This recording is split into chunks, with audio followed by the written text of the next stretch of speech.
Mel Gibson and the Passion of the Christ. This is probably the one movie that moved the evangelical world to tears like no other movie prior to it.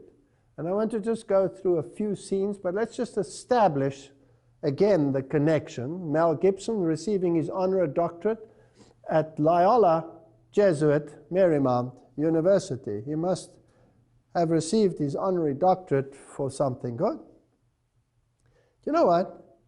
This doesn't pay, because his life was a misery after he made this.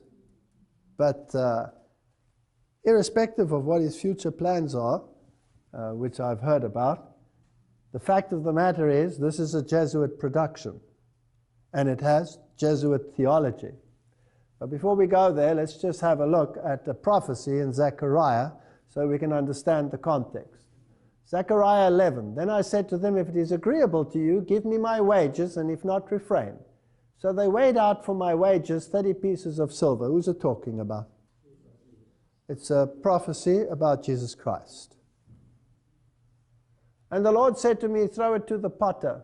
That princely price they set on me. So I took the 30 pieces of silver and threw them into the house of the Lord for the potter. Then I cut in two my other staff, bonds, that I might break the brotherhood between Judah and Israel. They rejected the Lord Jesus Christ. And the Lord said to me, next take for yourself the implements of a foolish shepherd. The good shepherd, they sold him out. The good shepherd, they set him aside. They crucified him. So if you want to set aside and reject the good shepherd, well, then be satisfied with the foolish shepherd. Now let's look at the foolish shepherd. For indeed, I will raise up a shepherd in the land who will not care for those who are cut off.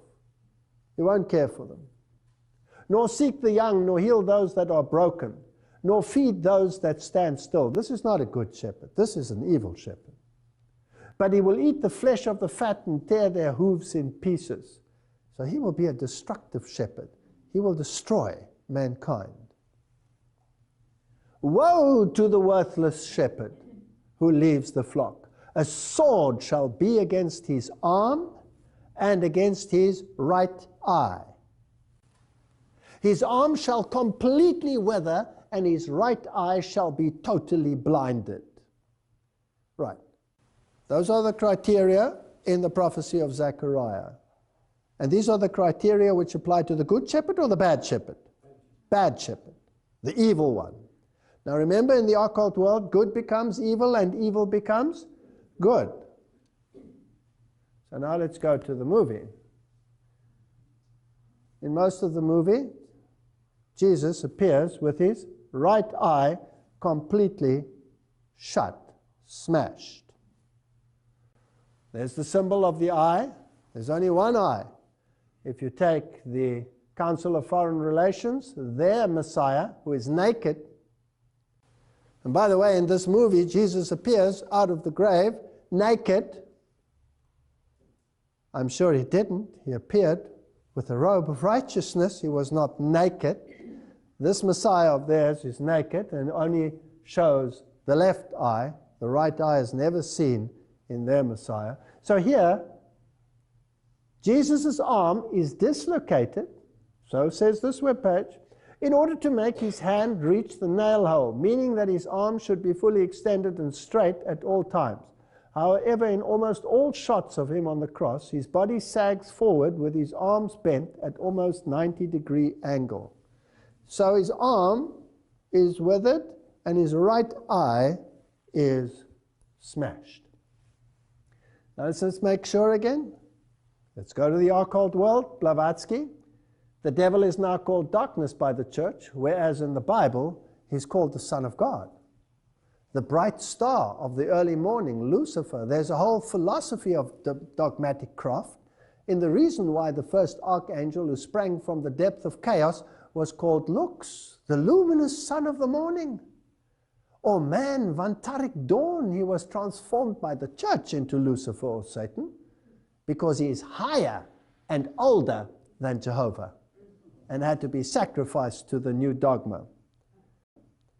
Now, in the esoteric world, Satan is higher and older than the other brother, who is Jesus. And the war between the two of them is raging. And he, the older brother, was deprived of his position, but will regain it. He will be the victor. So good becomes evil, and evil becomes good. Of course, we know that he's a created being, because the Bible tells us so. But not in the esoteric world. Or another quote here from Blavatsky. Esoterically, he's also the serpent or the dragon that tempted Eve. And the dragon is an old glyph for astral light, which is the wisdom of chaos. So Jehovah is the serpent. He's the bad one. God is evil. So evil becomes good, and good becomes evil. Now, let's continue. In the movie, while on the cross, Satan, with an effeminate image, walks by, and he has the birth of the other Messiah. I want you to look at this child, because you can see his hairy arms and his baldness and his demeanor, and we're going to just quickly play this.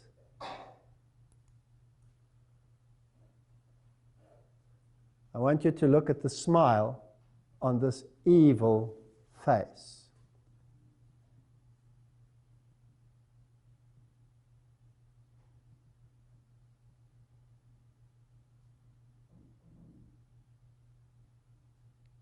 As he looks at the cross. They cannot have, look at the hairs on his back. They cannot have created a more evil image than this. And it's virtually subliminal, because nobody really notices it in the movie.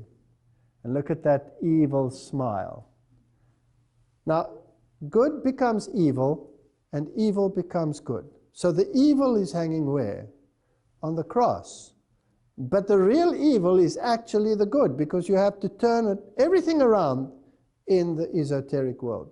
This is actually a symbol of the victory of Satan over Jesus Christ. This is what it means. Now, let's just make sure. Now, Gibson told Christianity Today, I've been actually amazed at the way, I would say, the evangelical audience has, hands down, responded to this film more than any other Christian group. What makes it so amazing, he says, that the film is so Marian. Gibson calls her the tremendous co-redemptrix and mediatrix. So the whole movie is about Mary. Mary is the one who consoles everyone. Mary is the great hero of this movie, not Jesus Christ. Now, another final little interesting little tidbit about this movie. The penitent thief on the cross was wearing around his neck the Catholic brown scapular there. So if you look at the shot of him, he's wearing a scapular. Nowhere in the Bible do you read that he wears a scapular. Now, what is the scapular? The scapular is a structure that you wear around which guarantees you that Mary will let you bypass purgatory and take you straight to heaven. So it is a promise to Mary, not to God. So Jesus could not have given him the right to go to heaven one day. It's Mary that will decide who goes and who does not. But Mary, as we know, is an acronym for Lucifer, because she was immaculate without having to need the atonement. And then that Jesus said, it is accomplished, rather than it is finished. According to Rome, it was the Eucharist which was accomplished at the cross. Now, this word accomplished is rather interesting. The Eucharist, the sacrament of our salvation accomplished by Christ on the cross, is also a sacrifice of praise in thanksgiving for the work of creation, says the Catholic Catechism of the Catholic Church. So it was accomplished, almost consummated. And it is, of course, the perpetual sacrifice of Jesus Christ, the constant treading underground of the Son of God, keeping him perpetual death, worshipped as a corpse. This movie is evil. And you can see the underlying evil in the subliminals. It is Gnosticism at its worst, dished up and sold to Christians as the representation of the suffering of the Son of God. It is an evil movie.